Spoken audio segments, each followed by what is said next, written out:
Now, on the flip side, though, many countries today have little access to high-speed internet technology, much less wireless networks. But that presents huge opportunities for communication solutions providers.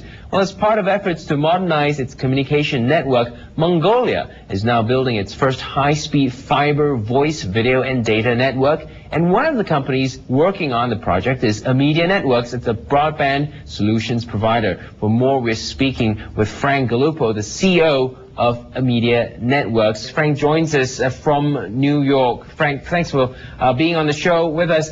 What kind of opportunities are you actually seeing in Mongolia right now? I mean, obviously, very greenfield market today.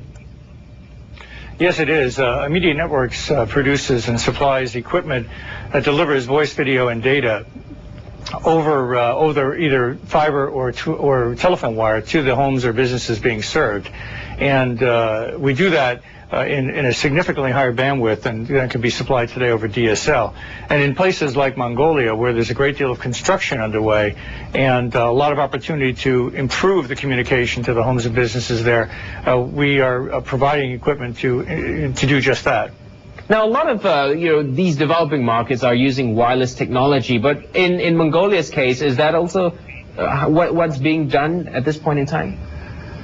Well, at the moment, I'm not quite sure as to exactly what wireless might be providing in Mongolia. We're working with a partner called Hans Communications, who has spent the last 4 years placing fiber around Ulaanbaatar. And now the goal is to move from that fiber surrounding the city and now extend that fiber to the homes and businesses being served. And we can provide a signal of some 25 to 100 megabits, where today's DSL and cable modems supply only about 2 megabits. And most WiMAX or Wi-Fi type of services are limited to just a couple of megabits as well, which limits the opportunity to provide video as well as voice over IP services across those type of facilities. Right. So what kind of services are we expecting operators to start offering, and when can they start offering these next generation type communication services?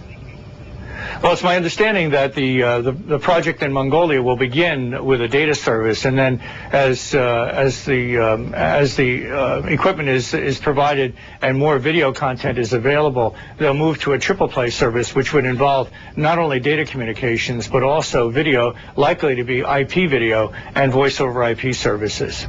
What kind of investment is involved in wiring up a country like Mongolia? Well, needless to say, it's a considerable investment, and our partner, Hans Communications, has invested a good deal to date, placing the fiber that would make these services possible. And needless to say, there are clear benefits on the part of a country like Mongolia as it improves its economic position to have these types of broadband connections that will enable its businesses and its citizens to communicate more broadly across the world.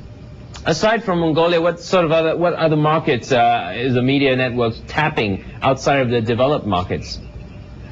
Well, we're working also in China. We won a contract in China back in June with Tailong Communications out in Chengdu province. It's a very similar situation where a great deal of construction is going on, and real estate developers are looking for a triple play service to provide the best communications possible to its citizens. In addition, we have a similar project going on in Florianopolis, Brazil, where once again there's a great deal of construction going on, new development, which of course is a greenfield application, and fiber is being extended to these locations, enabling triple play services to be run to these communities. All right, well, let's leave it there. Thanks so much for joining us and sharing that with us today.